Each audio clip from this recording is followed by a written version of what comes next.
Blog Talk Radio.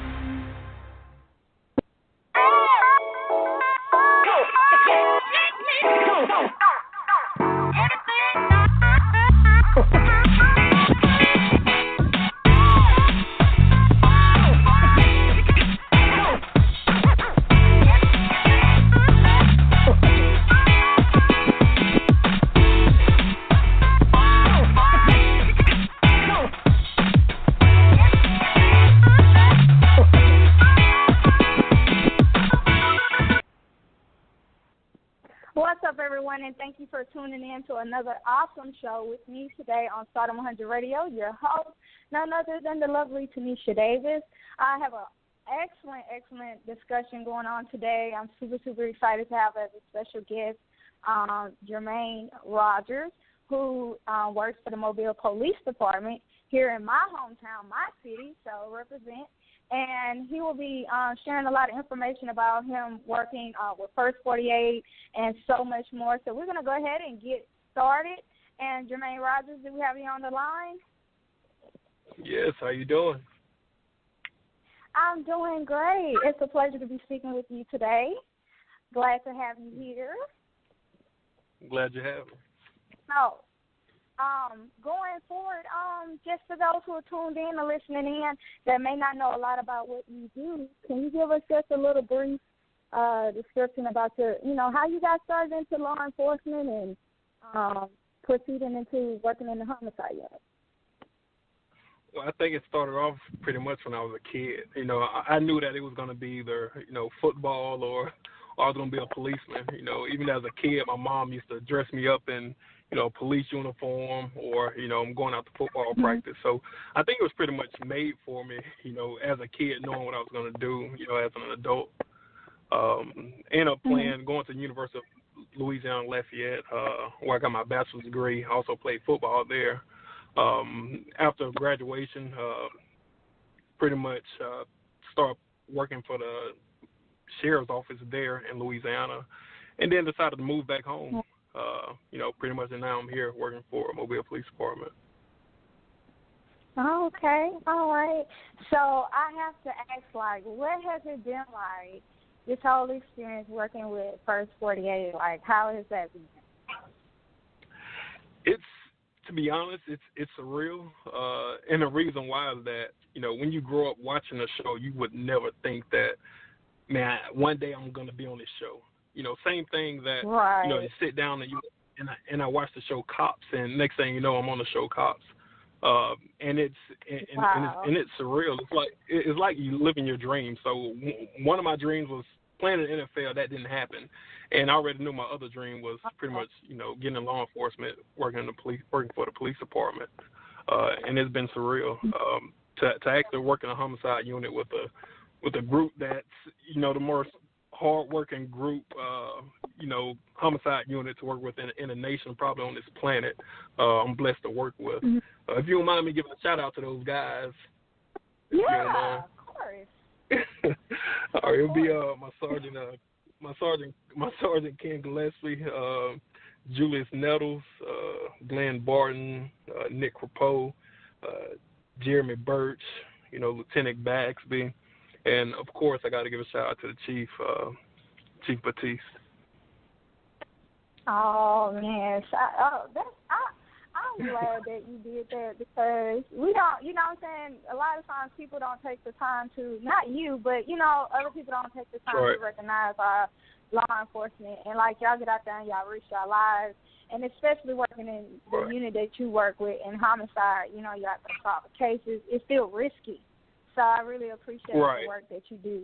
It's a lot. I remember just reflecting back on what you were saying, growing up and watching Cops and everything. At one time, I wanted to do that. I wanted to do it, but I just don't think I don't know, maybe I wasn't built for it. It was nice watching it on TV. But as I got older, it was like, I don't know. So I applaud One thing, on what you all do. Oh yeah. One thing that the TV shows, one thing that they don't show you is that they show you all the action stuff that's pretty much there. Of course, that's what they want to show you, but they don't show you all this paperwork, right. that comes along with the job. But it's rewarding, Wow. when you're able to give family closure, on the case Yes. for them losing their loved one. That's the best part. Pretty much the worst part of it is having to do a death notification to a family to tell them that their loved one is gone. Yeah. Yeah. Oh my God. Like, see, I couldn't. I'm just too emotional. I just won't make it. I'm so emotional. I just be boo-hooing, and it's like you're not getting the work did. But man, I can only imagine what. But hey, the paperwork side. Now I'll sit and write all day, but I don't know as far as I can sit and write. I love to write, but. I mean, you have to multitask. Huh? I said, so you have to multitask. I mean, you have to be well-rounded. You have to be well-rounded in this job. Right. Right. Because for sure you have to wear. Right. Thank you. Sure. Thank you. Yeah. So how do you what's the process to solve the case? I know it's like first 48, so it's like you have 48 hours to solve these cases. Like, how do you all? Because you all do a great job. Like when I'm watching the show, I'm like, wow, they got them. So what's the process?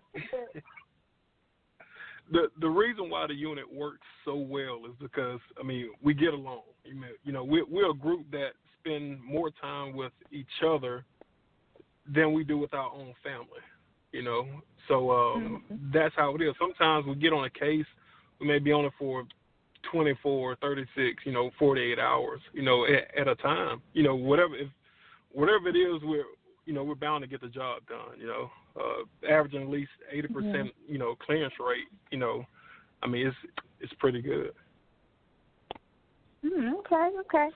So I have to ask you, because I know you said, sometimes y'all don't get to spend a lot of time with family. So how do you balance that, doing that and then having to go home to your family after dealing with, some of the things that you witnessed? Oh, the only thing is that just going home, if you have a loved one, if you have a wife, whatever, of course you can talk to them about, pretty much what's going on. Because what you see here, a lot of people wouldn't believe, the things that we see. But the basic thing is you have someone that you can talk to. If you don't, of course, it can drive you crazy. But other than that, find something that you can do that take your time off or take your mind off of things. Like I coach football at 8 Mile, so when football season rolls around, I'm loving it because it takes my mind off of actually what's going on at work, or even going home and just seeing your family, knowing that they're well and okay. It's fine because, like I said, in my job I deal with nothing but death. So going home and just seeing my little girls and my wife just glad to see me, that pretty much takes a load off. Wow. And I can only imagine, like I said, seeing that and then having to go home, that would make you draw closer to your family and loved ones, after dealing with that. Right. I have to ask you, when it comes to, solving some of the cases, how do you feel about now, on the streets, people talk about snitching and so forth like that. How do you feel about dealing with those types of cases where you know it's possible someone has information to help out with the case? How do you handle that? How does it make you feel? We're met with so much resistance when it comes to that. Of course, in our community, that's how it is. Nobody wants to be labeled a snitch. Nobody wants to talk to police. Right. But like I tell people, it's not a matter of if this happened close to you, but when it happened close to you, you're going to want that person that you labeled a snitch to come forth and give you closure for your family. The hardest thing is that, exactly. when a family call and they want to know what happened to their loved one, sometimes we don't have the answer because we're looking for the community to come back and tell us, hey, this is what's going on. If I can't get that information, I can't relay that information back, to the family who's grieving, and that's the hardest part, is trying to get people to actually talk. Yeah, I can imagine, because a lot of young people, it's like, oh, I'm not gonna snitch, but like, you need to say something, if it helps, Exactly. bring closure, like you said, to that family. Oh yeah. Exactly. Now I know you spoke about that you do coach, so you get out in the community and do a lot of work with the kids. What are some ways that you feel we could help to make the community safer for like the youth? Because I know like a lot of teen violence has been happening, with the teenagers. Right. So like, do you have any suggestions on that? Well, I mean, the way you deal with that is to pretty much have this young crowd, have them to be active in something. What kept me out of, the streets and all of that was pretty much sports. My mom kept me in things. Long as the parents are pretty much active in these kids' life, it shouldn't be a problem. But the thing about it is that it doesn't only have to start or end just with the parents. You have other role models and stuff that these kids can, gravitate to where they can, not only mom and dad is looking at me, see how I'm doing. I also have somebody else, that's looking out for me. I often would stop by my players' school and check and see how they're doing, because then they're like, okay, not only mom and dad is checking on me, I got coach checking on me too, so if everybody can have that, and I mean, I think everything will be good then.